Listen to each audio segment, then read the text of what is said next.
Ijuru turagushimye cyane, dushimira ko abanye natwe mu cyumweru cyose gitambutse ndetse no kuva twabaho waraturinze tugeze mu mwanya turi basoma izina rya rihimbazwa. Tugushimiye yuko watuyoboye muri gahunda zabanje, tukuragije n'iyi gahunda yo kuramya dutangiye kugira ngo umwuka wera azaterane natwe, uri bugire icyo avuga ye kuvuga kubwe, aho ijambo ryawe rigiye kuvugwa ugura umutima buri wese uri hano kugira ngo turyakire, kandi he kuba kubyumva gusa ahubwo tugerageze no gushyira mu bikorwa ibyaryo kugira ngo uzagaruka tuzabone nawe ubwami bwawe. Gusa uyu mubwiriza ugiye kumara umwanya ahagaze aha ngaha kugira ngo muhagarare ku ntugu ye kuvuga ku bwe, ahubwo avuge abwirijwe nawe, umuhe ijwi ryiza kandi natwe tuye gutega amatwi kugira ngo tubashe kumva icyo tubwira. Data wera uzagaruka tuzabane nawe ubwami bwo mu ijuru. Gusa uyu mugisha buri wese wageze muri teraniro duhe gutega amatwi. Hari benshi batahageze kuko impamvu nyinshi zitandukanye, komeza kubana aho bari, kandi buri wese ufite ikibazo komeza kumugirira neza. Amahoro yawe atahe mu mutima wa buri wese mu izina rya Yesu. Amen.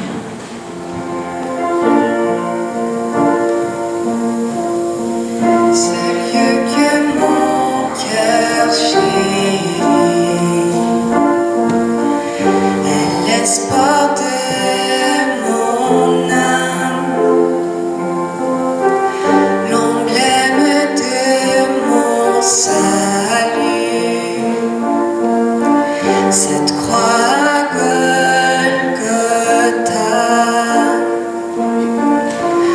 comment pourrais-je expliquer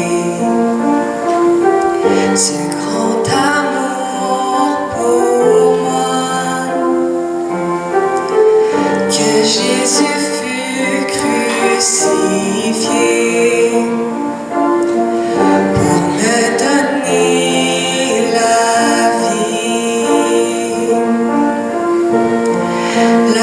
seul me suffit, rien d'autre je désire.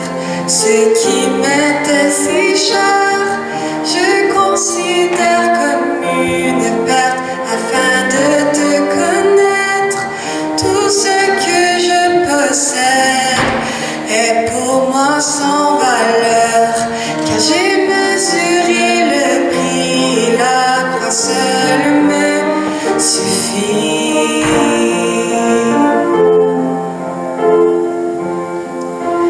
Ma confiance n'est pas dans l'or, ni les richesses du monde.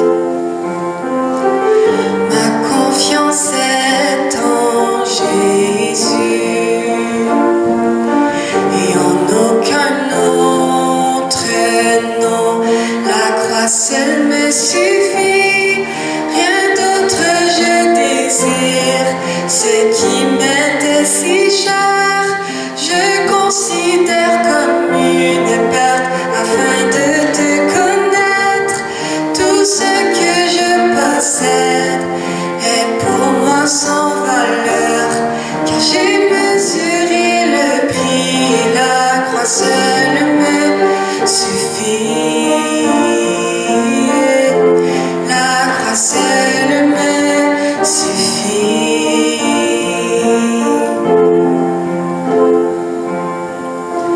Quand à la fin de mes jours, je verrai mon Seigneur, que l'on puisse dire de ma vie, la croix seule m'a suffi.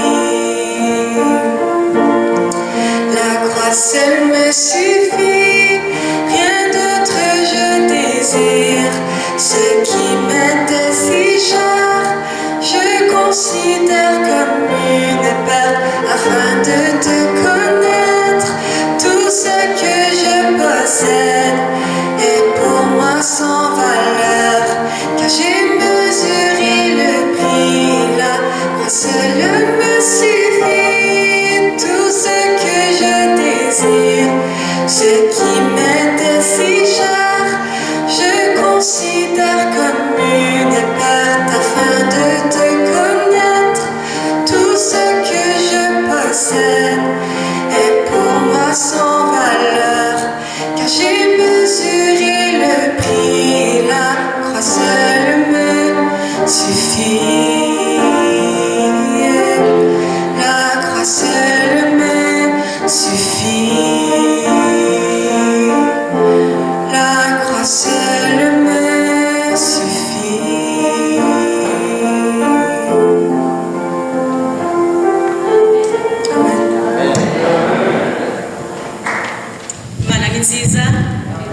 est beau. Imana ni nziza Dieu est bon. ibihe byose Tout le temps.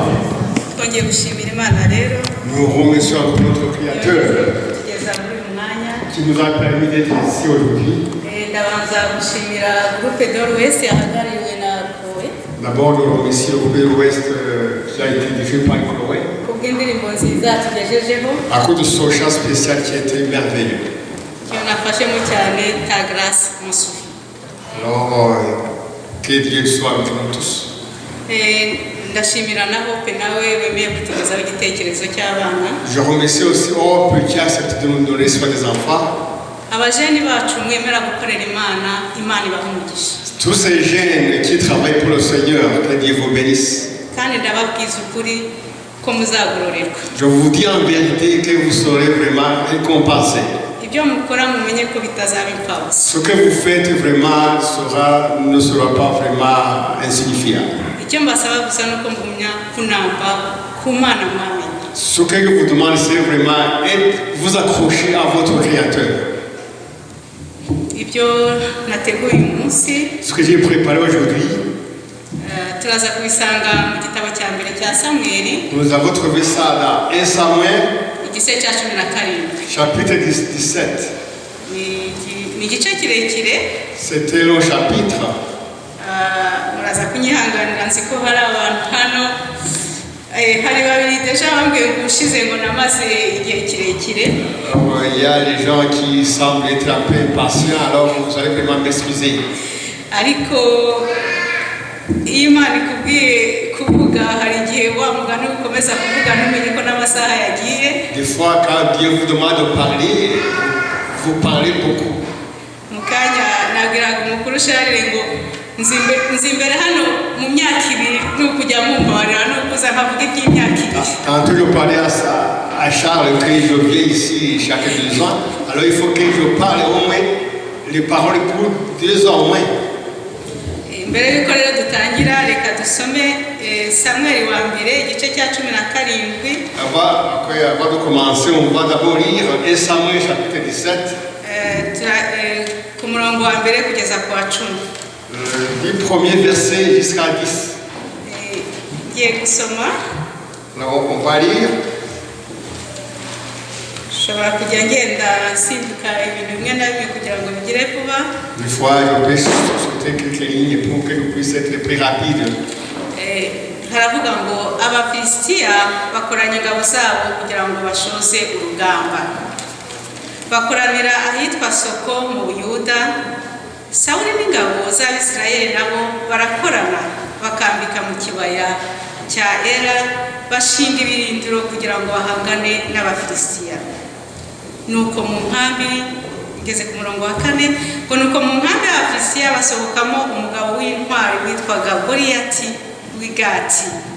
Yari afite hafi metero 3 z'uburebure, yari ateze ingofero y'umuringa, yambaye n'ikote ryometseho utwuma tw'umuringa dusobekeranye hose, byapimaga ibiro 60.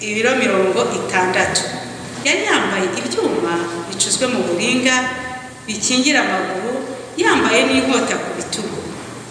Uruti rw'icumu rye rwari rumeze nk'igiti cy'ikumbo, umuhunda waryo wapimaga nk'ibiro 7. Uwatwaraga ingabo ye yamugendaga imbere.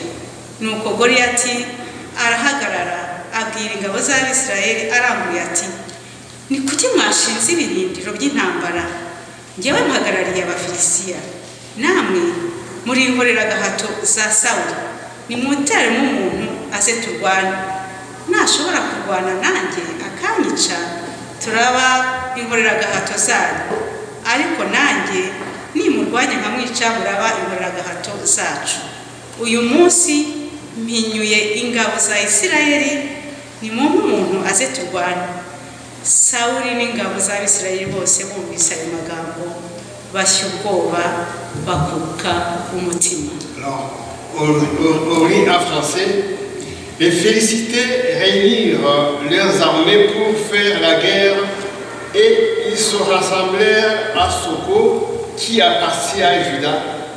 Ils campèrent entre Soko et Azeka et Éphèse d'Amen. Saul et les hommes d'Israël se semblèrent aussi. Ils campèrent dans la vallée de Trébintan et ils se mirent en ordre de bataille contre les Philistins. Les Philistins étaient vers la montagne d'un côté et Israël était vers la montagne de l'autre côté, la vallée les séparée. Un homme sortit alors du camp des Philistins et s'avança entre les deux armées. Il se nommait Goliath. Il était de Gath et il avait une taille de 6 coudées et un enfant. Sur la tête était un casque d'airain et il portait une cuirasse écaillée de poids de 5000 cycles d'airain. Il avait aux jambes une armure d'airain et un javelot d'airain entre les épaules. Le poids de sa lance était comme une souple et tissera, et la lance pesait 600 cycles de fer. Celui qui portait son bouclier marchait devant lui. Le Philistin s'arrêta et s'adressa aux troupes d'Israël, l'envoya en bataille et cria: Pourquoi serez-vous pour vous ranger en bataille? Ne suis-je pas le félicité? Et n'êtes-vous pas des esclaves de Saul? Choisissez un homme qui descende contre moi. S'il peut me battre et qu'il me tue, nous vous serons assujettis. Mais si je l'emporte sur lui et que je le tue, vous nous serez assujettis. Les Philistins dit encore: Je jette à ce jour un défi à l'armée d'Israël. Donnez-moi un homme et nous nous battrons ensemble.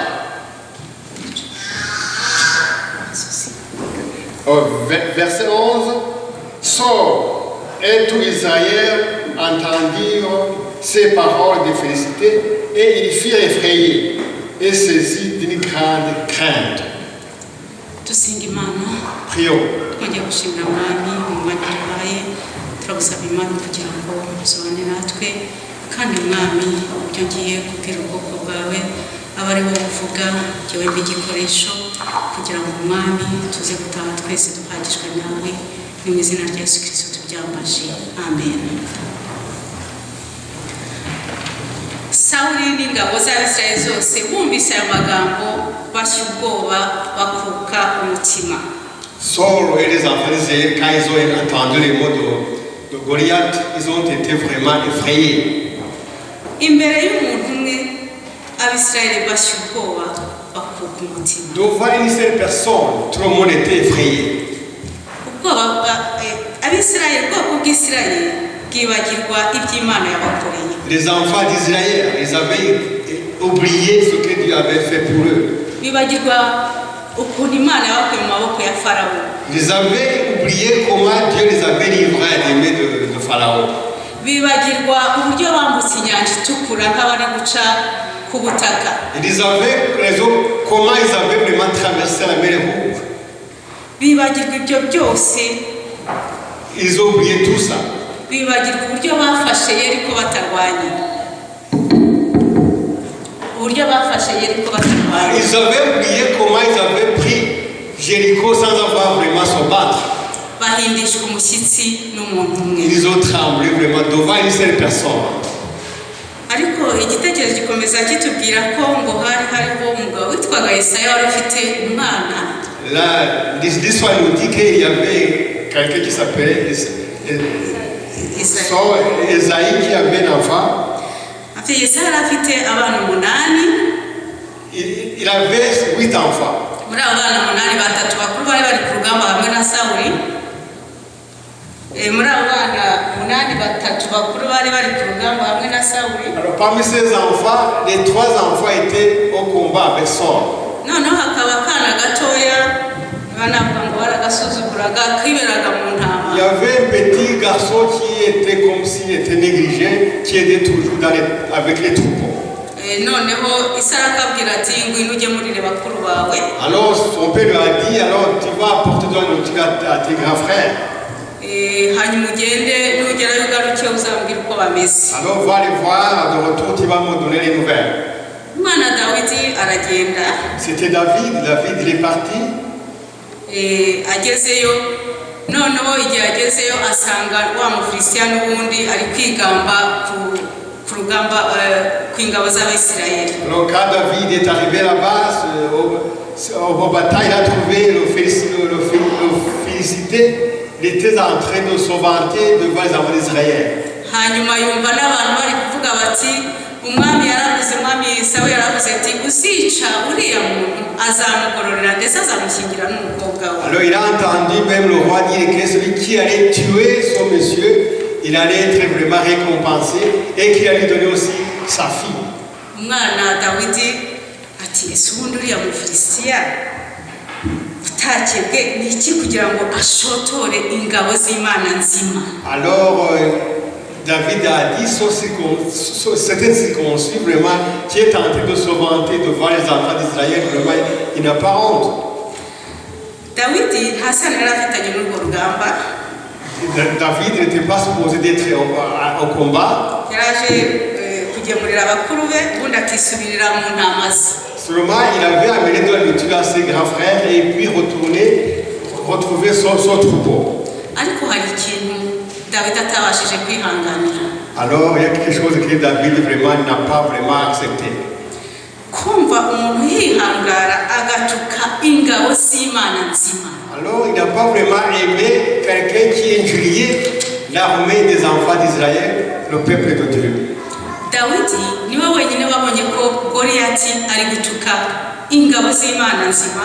Ici on dit que c'était vraiment David qui avait remarqué que Goliath était en train d'injurier les enfants d'Israël. Niwe wabonaga ko ingabo za Isirayeli ari ingabo zidasanzwe, abandi bo Sawuli n'ingabo babonaga ko ari abantu basanzwe. Voyez, l'armée d'Israël vraiment était une armée spéciale. Ils étaient une armée qui représentait les enfants de Dieu. Ce n'était pas vraiment l'armée ordinaire. Hanavuga ni natwe nituza mu rusengero rw'Imana tukabona abantu gusa. Nous aussi, quand nous arrivons dans la maison de Dieu, nous trouvons les gens. Tukabona paseri. On peut trouver pasteur. Tukabona bakuru. Les autres dirigeants de l'église. Tukabona abadiakoni, tukabona abaririmbyi. On voit les diacres, les chanteurs. Ntitubona Imana nzima akacu kazaba kashobotse. Alors si on nous trouvait parmi, à travers ces gens, le grand Dieu, le Créateur, vraiment nous serons vraiment un problème. Nituza dukurikiye abantu gusa. Alors si nous venons à l'église pour seulement voir les personnes, les gens, ntabwo tuzabona Imana nzima. On ne trouvera pas vraiment le Dieu vivant. Akabazo kazaza kaba gato kaba kanini tuzafata inzira tugenze. Alors tout ce qui se passera vraiment nous sera très difficile. Kandi dushobora kubona impamvu z'ubwoko bwinshi zatuma tugenda. Il y aura beaucoup de raisons qui peuvent nous causer les problèmes. Navuga nti hari benshi dushobora kuba twaraje muri eglise wenda dukurikiye abantu. Il y a parmi nous qui sommes arrivés ici à l'église en suivant les gens. Des fois, on est dans des autres églises et puis nous suivons les gens dans cette église. Des fois, on peut suivre quelqu'un avec lequel ou laquelle on va se marier. Moi aussi, je fais partie de ces personnes. Ariko nituza dukurikiye umugabo cyangwa dukurikiye umugore ariko nitugera muri tubona Imana nzima akacu kazaba gashobotse. Alors si nous venons comme ça de la façon dont je vais le dire, si nous suivons notre épouse ou notre mari et arriver à l'église et nous ne trouvons pas vraiment le Dieu vivant, ça montrera que nous avons un problème. Kuko ikibazo kizaza cyangwa se tukabona n'ibindi bintu tuzigurukira twigendera. Une fois les problèmes vont s'éclater, on va fuir. Nuko dusubiye kuri ya Dawidi. Alors en revenant à nos moutons sur l'histoire de David. Nuko arahindukira abaza abandi ibyo uzica Goliyati uko bizagenda. Alors David s'est informé comment celui qui allait tuer Goliath, ce qui va se passer. barongera baramubwira ati Sawuli rwose yavuze ko azamugabira byinshi ndetse akamuha n'umukobwa we. Et il lui a dit que Saul avait dit que celui qui allait tuer Goliath allait être récompensé et qu'il allait avoir aussi sa femme, sa fille comme épouse. Cyaje kugera kuri Sawuli, noneho Sawuli ahamagaza Dawidi. Alors l'information est arrivée à Saul et puis Saul a convoqué David. Dawidi ngo ageze iruhande rwa Sawuli aramubwira ati. Alors quand David est arrivé devant Saul, il lui a dit, c'est au verset 32, ntihagire uterwa ubwoba n'uriya Mufilisitiya, njyewe umugaragu wawe ndarwana nawe. Alors David a dit, n'ayez pas peur à sophister. Moi, le serviteur de Dieu, je vais vraiment l'affronter, le combattre. Quelle assurance! Vraiment, il avait l'assurance vraiment extraordinaire. Mu gihe ubwoko bwose ingabo zose ndetse n'umwami bari bahiye ubwoba, le moment où tout le monde vraiment était effrayé devant les Philistins, umwana Dawidi we yari afite icyizere kireze mu Mana ye. Le petit David vraiment était assuré qu'il était capable. Sawuli n'ubwoko bwa Isirayeli babonye igihangange Goliyati. Saul avec les enfants d'Israël quand ils ont vu le géant Goliath, ariko umwana Dawidi we abona intazi idafite ikibuze, itazi Imana nzima, itinyuka igatuka. Mais David vraiment il avait lui méprisé son géant Dieu. Mais il a dit que vraiment son méchant qui était en train de tuer les enfants d'Israël et les dieux. Hanyuma Sawuli baramubwiye ngo uracyari umwana ntiwashobora kurwana n'uriya muntu umaze igihe wavutse yiga ibyo kurwana. Alors Saul a dit à David qu'il n'était pas capable vraiment d'affronter ce géant qui avait beaucoup d'expérience en armée. Sawuli umwami w'Abisirayeli wari waratoranijwe n'Imana kugeza ubu ntarabona icyo umwana Dawidi abona. En tout cas, le roi d'Israël, il ne s'attendait pas à ce que David soit capable de faire son travail. Sawuli twafata nk'umujeya wa Isirayeli. Saouli nous le prenons comme un géant d'Israël. Kubera ko nk'uko biri tubwira ngo Sawuli yasumbishaga Abayisirayeli bose umutwe. Alors la Bible nous dit que Saul était vraiment un géant, il était le plus géant des enfants d'Israël. Akomeje kugira ubwoba bwa Goliyati. Mais il avait peur de Goliath.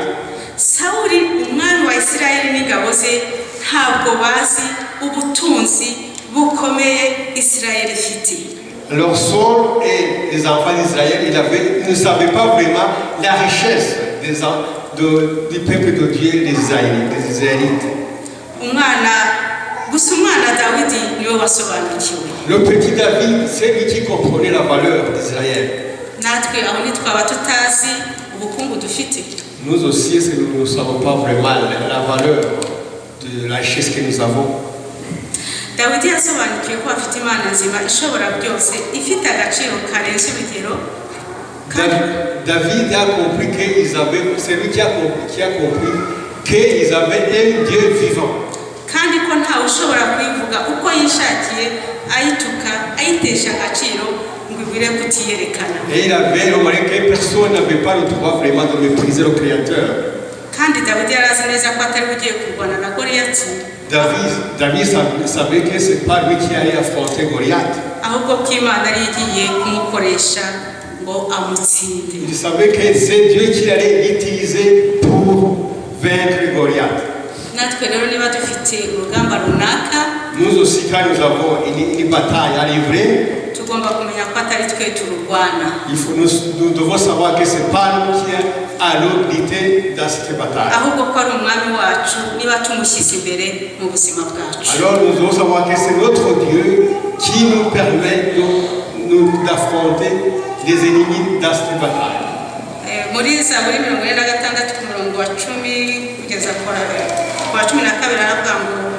Hagaritse intambara zose zo ku isi, imiyato yarayivunaguye n'amacumu arayacagagura, ingabo zo kwikingira aziha inkongi, aravuga ati nimuhagarike imirwano, mumenye ko ndi Imana, ni igenga amahanga, agenga n'isi yose. Donc Psaume 46, verset Psaume 46, verset 10 à 12, ça dit, celui qui a fait cesser les combats jusqu'au bout de la terre, il a brisé l'arc, il a rompu la lance, il a consumé le feu des chars de guerre. Arrêtez et sachez que je suis Dieu. Je domine sur les nations, je domine sur la terre. L'Éternel des armées est avec nous, le Dieu de Jacob, et pour nous une haute retraite. Hanyuma n'ubundi muri Zaburi 27 ku murongo wa 1 haravuga ngo Zaburi ni Zaburi ya Dawidi. On prie aussi à Psaume 27, versets 1 et 2. Uhoraho niwe umurikira kankiza sizagira uwo ntinya. Ça dit que l'Éternel est la lumière de mon salut, de qui ai-je crainte? Uhoraho ni ubugingo bwanjye ntawantera ubwoba. L'Éternel est le soutien de ma vie, de qui aurais-je peur? Iyo abagome banteye bashaka kunyica, abo bagome aribo banzi banjye bararimbuka, abo babisha bagashiraho. Car les méchants s'avancent contre moi pour dévorer ma chair. Ce sont mes persécuteurs et mes ennemis qui chancellent et tombent. Birumvikana neza ko ari ni Zaburi n'ubundi koko ya Dawidi. Et ça comprend c'est le psaume de David. Hanyuma kandi nkuko badusomeye mu Baroma igice cya 31 aravuga ngo none ubwo bimeze gutyo tuvuga iki? Comme on nous a dit en Romains 8, verset 31. Ko Imana iri mu ruhande rwacu umumisha wacu ninde? Alors que dirons-nous donc en regard de ces choses? Si Dieu est pour nous, qui sera contre nous? Abisirayeli ntabwo bageze bamenya ko Imana iri mu ruhande rwayo. Les enfants d'Israël ne savaient vraiment que Dieu était à leur côté. Igihe Sawuli yabwiraga umwana ngo aracyari mutoya, Quand Saul avait dit à David que David était encore jeune, Dawidi yaramubwiye ati njyewe umugaragu wawe ndagira amatungo ya data, aho uri ku murongo wa 34. Iyo haje intare cyangwa indi nyamaswa y'ikirura igafata itungo, nyirukaho nkayikubita nkayambura itungo ryanjye. Iyo impindukire nyifata mu ijosi nkayikubita nkayica. Nguko uko njyewe umugaragu wawe nishe intare n'ikirura, kandi niko nzica uriya Mufilistiya utakebwe wihaye gushotora ingabo z'Imana nzima. Uhoraho wanyishije intare n'ikirura arankiza n'uriya Mufilistiya.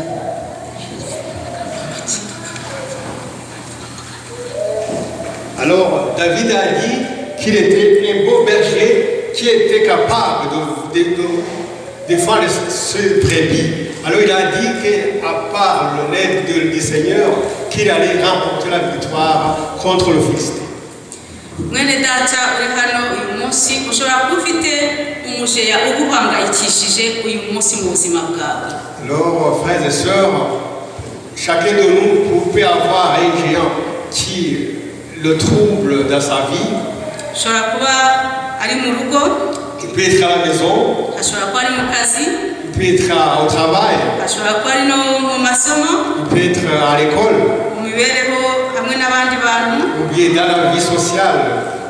Ibuka ko hari igihe wigeze kugeramo Souvenez-vous qu'il y a eu un moment ibibazo byakubanye byinshi byagutangatanze hirya no hino, où les problèmes sont partout autour de toi. ubona kawe kashobotse, Alors tu vois que tu n'es pas capable de survivre. ariko ku buryo utazi Imana ikabigukuramo. Alors, des façons que tu ne sais pas, alors Dieu t'aide et te débute de ces problèmes.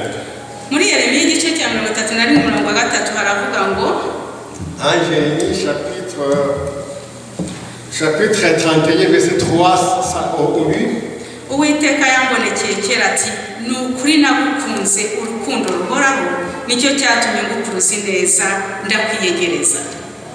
De loin l'Éternel se montre à moi, je t'aime d'un amour éternel. C'est pourquoi je te conserve ma bonté. Aha nkunda iverisiyo y'igifaransa, J'aime la version française.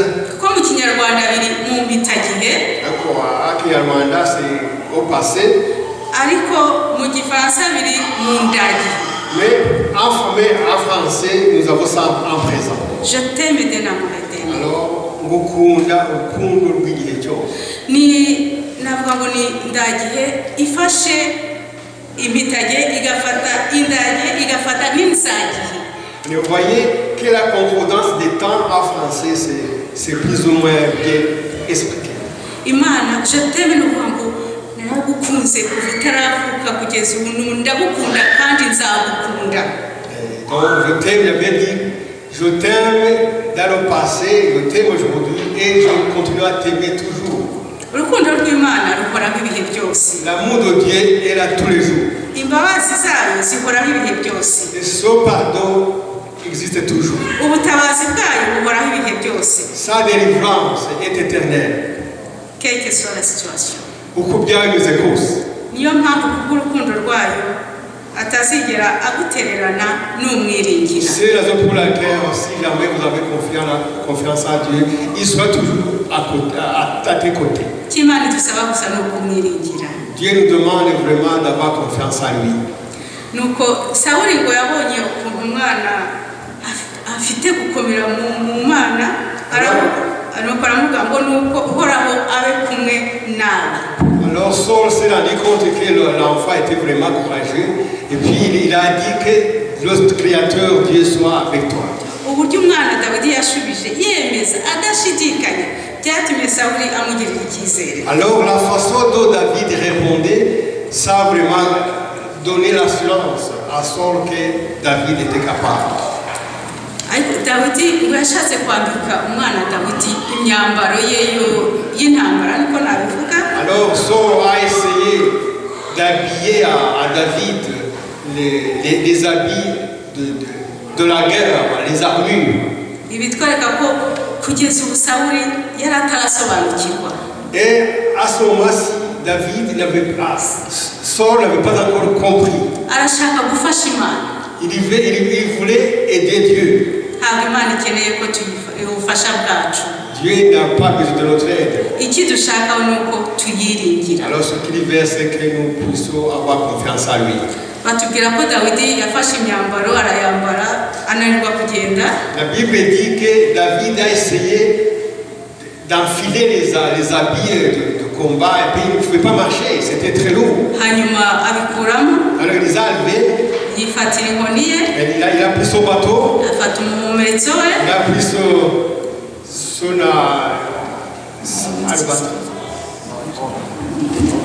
lance-pierre. Il a pris son lance-pierre. N'utubuye. Avec des petites pierres aussi, bien sûr. Alors il a avancé pour affronter le Philistin. Tumva hari abantu b'Imana babiri bamaze kutubwiriza tukiri Kose Michel bafite umutwe w'ikibwiriza bavugaga ngo n'icyo ufite mu ntoki.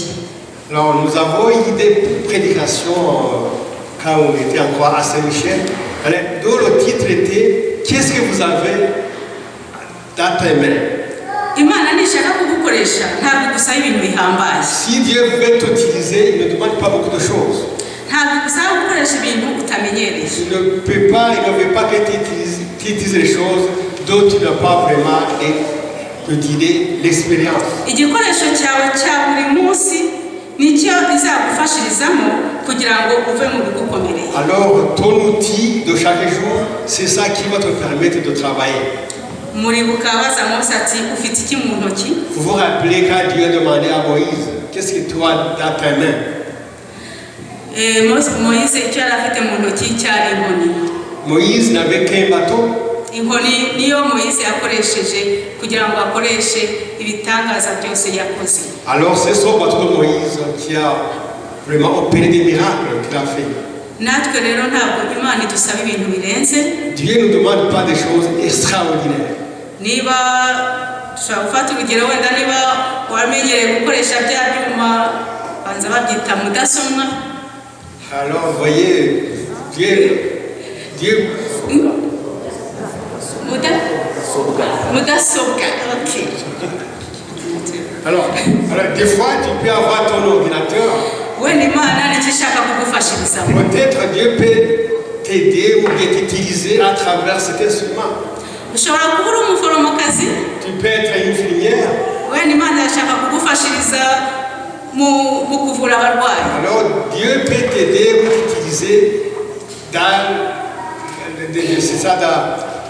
dans l'aide des malades. Tu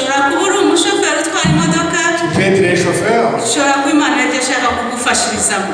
Alors Dieu peut t'aider avec ton travail de conduire les voitures, les camions.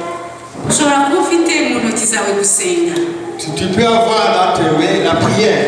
Imana ishobora kubigufashirizamo kugira ngo usindiremo ibikugerageza. C'est à travers la prière que Dieu peut t'aider pour vaincre les tentations. Muribuka Hana igihe yari afite ntabwo ko yari afite umugore ati wari umuri inyuma.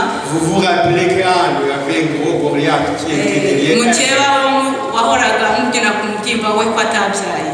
Alors voyez l'autre femme de son mari qui vraiment qui l'a méprisé parce qu'il n'avait pas d'enfant.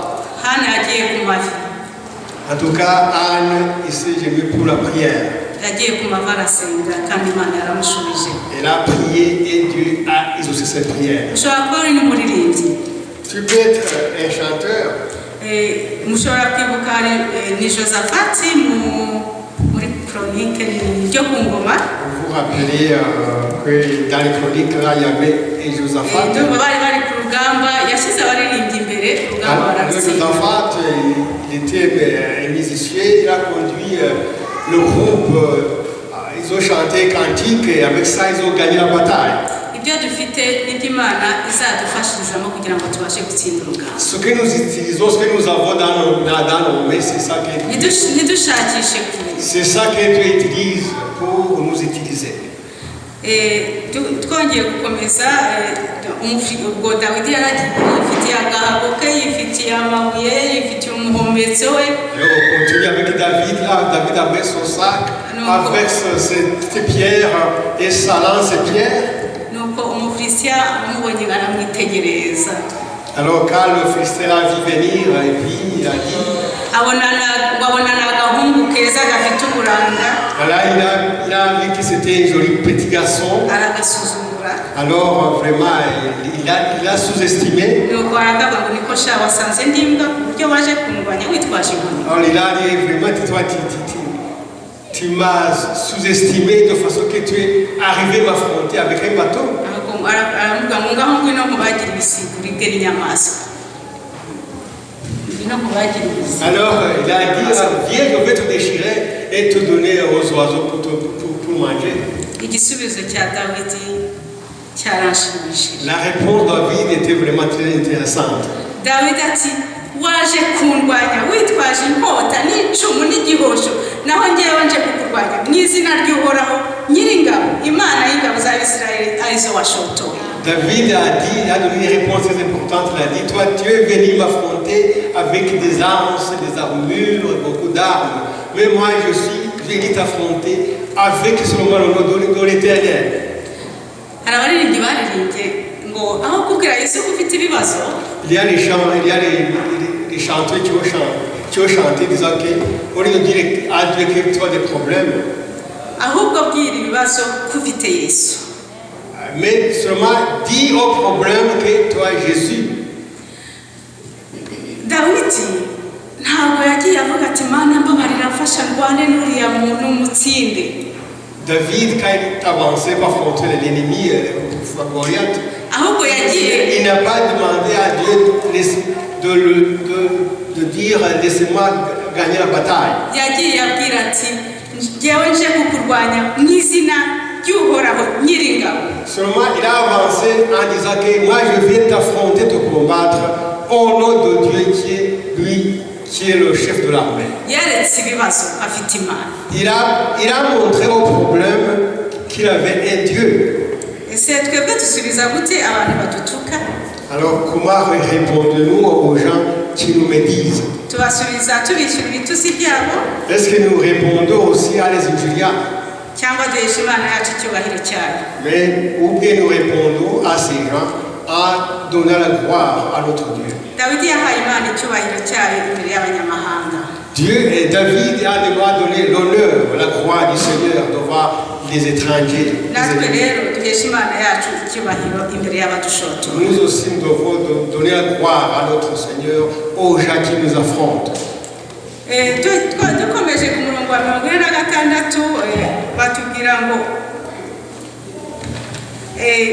uyu munsi Uhoraho ni Dawidi ukomeza ngo arakungabiza nkwice maze nguca umutwe n'Abafilisitiya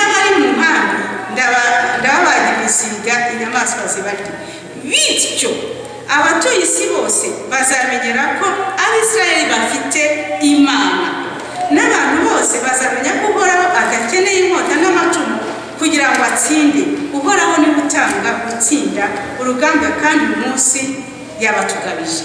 Au verset 46, nous lisons: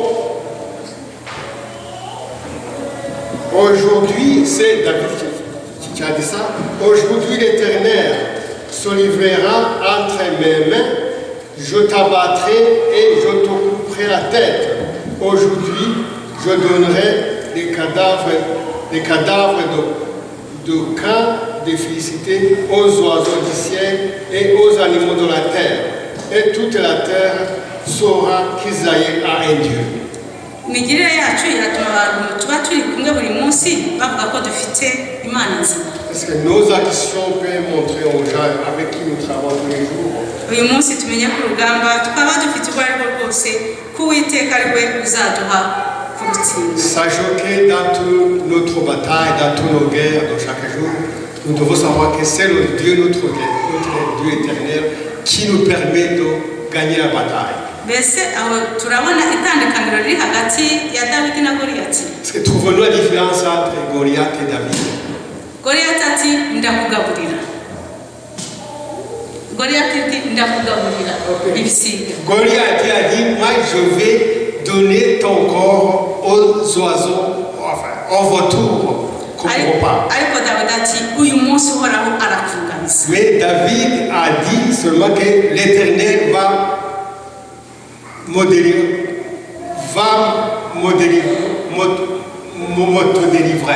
C'est ça. Donc, Que l'Éternel va me donner le pouvoir de te battre. Goliyati arumva ko nta wamuhangara ariko Dawidi we azi ko Imana ariyo ntahangarwa ari ishobora byose. Goliath croyait qu'il était invincible, mais David savait que c'est Dieu qui va le permettre de la battre. Goliyati afite inarijye yo kwishyira hejuru. Goliath était vraiment inventard, il était vraiment orgueilleux. Naho Dawidi afite kwicisha bugufi. Mais David est vraiment s'humilié beaucoup. Kuko azi ko ari Imana igiye kumurwanirira. Il savait que c'est Éternel qui allait vraiment combattre à sa place. Kuko ubushobozi ari ubwayo. Parce que c'est seulement Éternel qui a le pouvoir. Muri Matayo 24:18 haravuga ngo Yesu arabagera arababwira ati nahawe ubushobozi kuri byose mu ijuru no mu isi. Matthieu 27, Matthieu 28, verset 18. C'est dit que j'ai été donné le pouvoir. Donc il a dit que Dieu m'a donné tout le pouvoir. Le pouvoir m'a été donné dans le ciel et sur la terre. Dukomeje rero inkuru Umufilisitiya ngo yaje asanga Dawidi nawe ariruka kugira ngo bahure barwane. Alors on continue avec notre histoire. David et Goliath sont affrontés. Nuko Dawidi yifatira akabuye ke. Alors David a pris sa petite pierre. Agashyira mu muhumetso. Il a mis dans sa lance-pierre. Nuko barakazunguza agatera akagenda akava mu ruhanga rwabo. Alors il a mis sa pierre dans sa lance-pierre, puis il a lâché la pierre a tapé le front de Goliath. Umufilisitiya wayibonye. Alors le Goliath est tombé à bas ventre. Dawidi atsinda cyo Umufilisitiya akoresheje umuhumetso n'akabuyenge amwica nta nkota. Alors David a l'emporté sur Goliath seulement avec une petite pierre. Aha twavuga tuti ubwoko bwa Isirayeli bwabonye igihangange Goliyati ariko Dawidi we yabonye Imana nzima. Alors vous voyez, les enfants d'Israël avaient trouvé Goliath comme un géant, mais David, lui, n'a pas vu Goliath comme un géant, seulement il a vu seulement le Dieu vivant devant lui. Nkuko abatasi 10 muri 12 boherejwe gutata Kanani babonye ibihangange ariko babiri gusa Kalebu na Yosuwa bakabona Imana. Vous vous rappelez que ces 10 hommes qui étaient allés à Cana pour voir comment Cana se trouvait là, ils ont essayé de voir tous ces 10 personnes, il y a seulement 2, Caleb C'est Caleb et Josué qui ont fait une très bonne chose, une très bonne nouvelle. iyo nkuru y'abatasi yo ntabwo tuyisoma yose ariko iboneka mu kubara igice cya 13. Ça se trouve twasoma kubara 13 umurongo wa 33 hanyuma turabara kubara 14 umurongo wa 6 kugeza wa 9. alors ça nous trouve. kugira ngo twibuke uko byagenze. Pour ce soir à nombre de 13, 33 et 14, 6 à 9, vous allez laisser ça pour savoir ce qui s'est passé. bisa nkaho bitangire hagati ariko niho twavuga ko 10 muri 10 nawe batase nkaho bavuze ngo kandi twabonyemo abantu barebare banini abanaki bakomotse mu bantu barebare banini twibonaga tubamezeho nk'inzige n'abakabona tumeze nkazo. Alors vous voyez, c'est 10 et c'est 12. Ok, nous allons lire à 13, 33. Et nous y avons vu les géants, enfants d'Anak, et la lance des géants. Nous étions à nos yeux et aux leurs comme des sauterelles.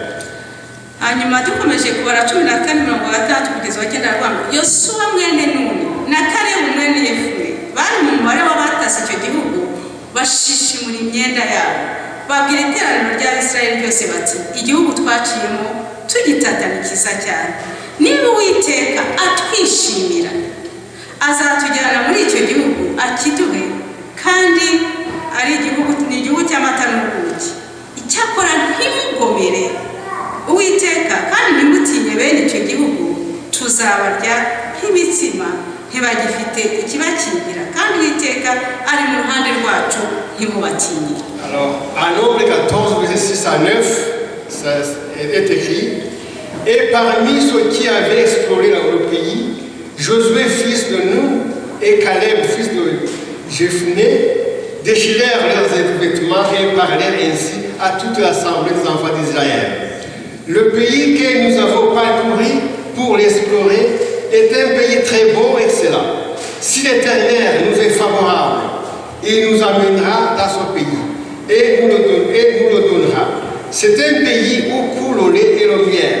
Seulement ne soyez point rebelles contre Dieu et ne craignez point les gens de ce pays, car ils nous serviront de pâture.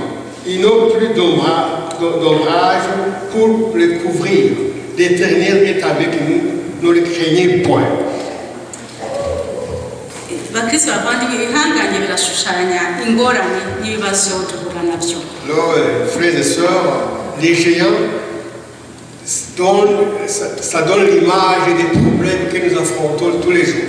kandi nk'uko nabivuze ibyo bibazo biri hose. Alors, comme je l'ai dit, ces problèmes sont partout. biri mu ngo zacu nk'uko nabivuze mu itorero mu buzima bwacu bwa buri munsi ndetse no mu mitima yacu. Ces problèmes sont dans nos familles, dans l'église, dans notre vie quotidienne et aussi dans nos cœurs. tugomba kubirwanya tukabitsinda bitabaye ibyo biratumaze. Et nous devons les combattre et les vaincre, sinon ça va vraiment nous faire disparaître.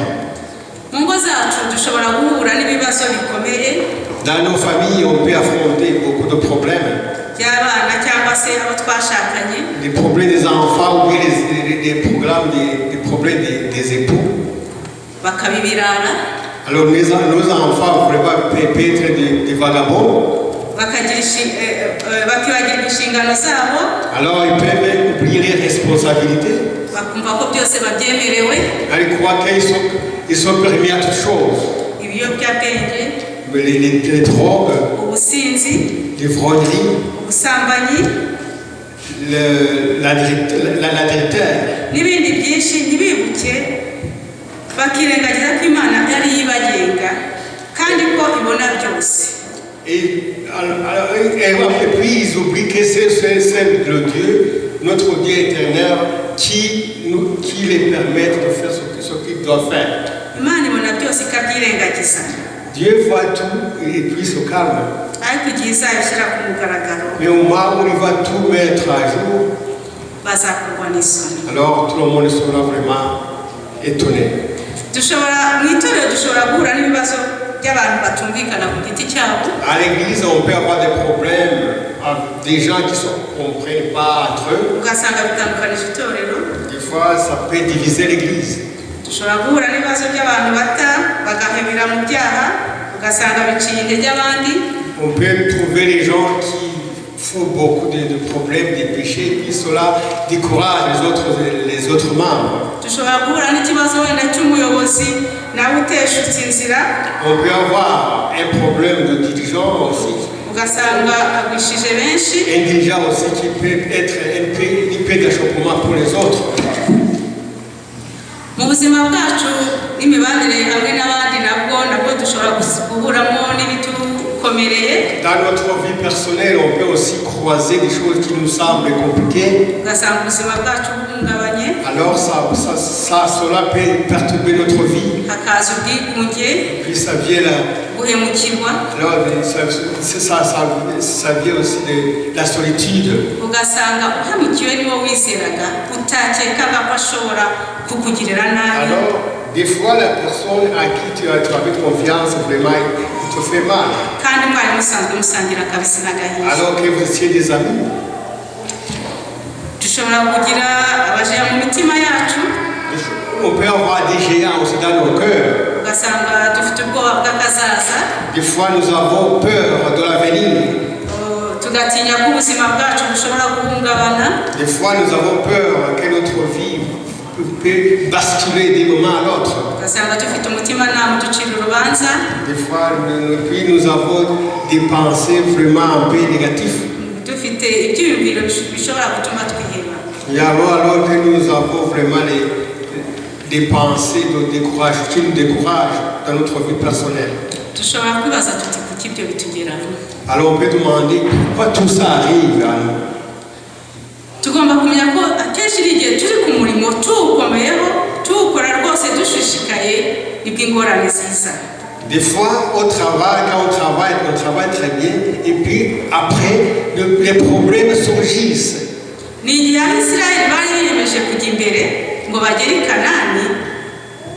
C'est le moment où les enfants d'Israël vraiment marchaient vers Canaan. Nibwo reje yazabonetse.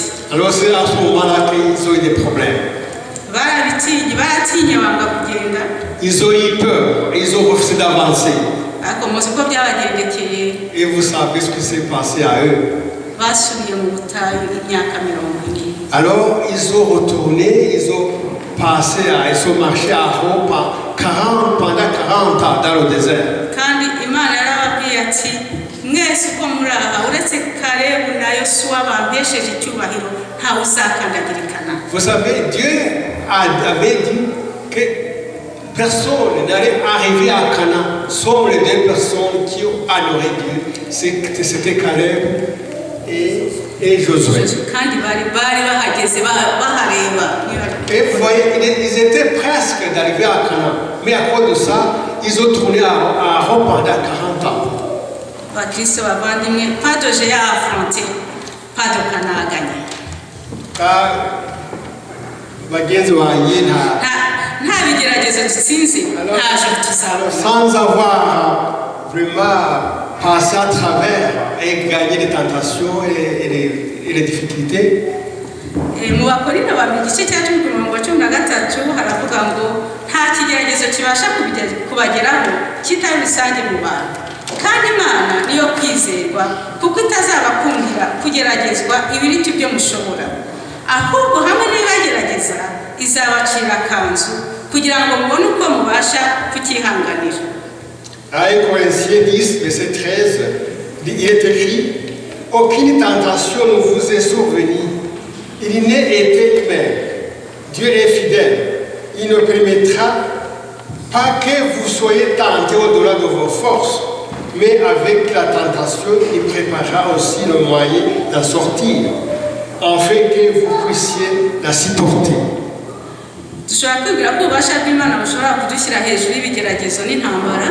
Vous croyez que le pouvoir de Dieu peut nous mettre au-delà des tentations et des problèmes de guerre?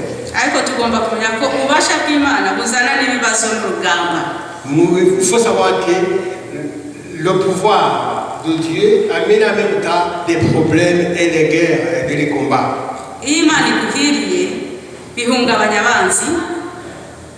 iyo imana iguhiriye Alors, bihungabanya abanzi. si Dieu t'aide, ça déstabilise les ennemis. ugasanga amashyari, kuvugwa nabi, kugirirwa nabi biraje. Alors, tu te rends compte, alors, après ça, tu vois des problèmes d'être menacé ou être compliqué dans la vie personnelle. Mu Bakorinto ba kabiri igice cya 4:8 kugeza kwa 10 turi kugera ku musozo. À 2 Corinthiens 4, versets 8 à 10. Avuga ngo tubabazwa ku buryo bwose nyamara ntibiduca intege. Nous sommes pressés de toute manière, mais nous réduits à l'extrémité. Duhura n'ingorane nyamara ntitwiheba. Dans la détresse, mais non dans le désespoir. Turatotezwa nyamara Imana ntidutererana. Persécutés, mais non abandonnés. Dukubitwa hasi nyamara ntibiduhitana. Abattus, mais non perdus. Iteka tugendana urupfu rwa Yesu mu mibiri yacu kugira ngo ubugingo bwe bugaragarire muri yo. Portant toujours avec nous dans notre corps la mort de Jésus, afin que la vie de Jésus soit aussi manifestée dans notre corps. Hari umuntu wigeze kuvuga ngo nta kintu gihendutse kiba mu isoko ryo mu ijuru. Nta kintu gihendutse kiba mu isoko ryo mu ijuru. Alors, quelqu'un a dit que dans le marché du ciel, rien n'est moins cher. Kuzabona ijuru ni ukurikorera. Pour trouver le ciel, il faut travailler pour ça. Gukorera ijuru ni ukwemera guhangana n'ibigeragezo. Travailler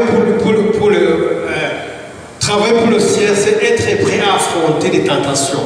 Guhangana n'ibigeragezo ni ukumenya ko dufite Imana ishobora byose tugashyira icyizere cyacu muri yo. Affronter les tentations, c'est comprendre que Dieu est puissant et il est capable de nous faire passer à travers.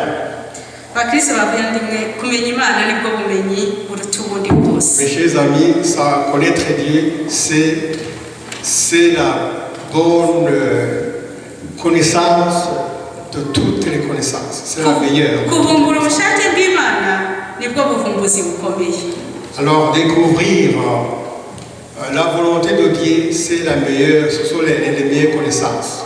Gukora ubushake bw'Imana nicyo cyo kugerwaho cy'ingenzi. Alors, travailler sur la volonté de Dieu, c'est ça la bonne chose. Ntiturebereje ya turebe kuri Yesu.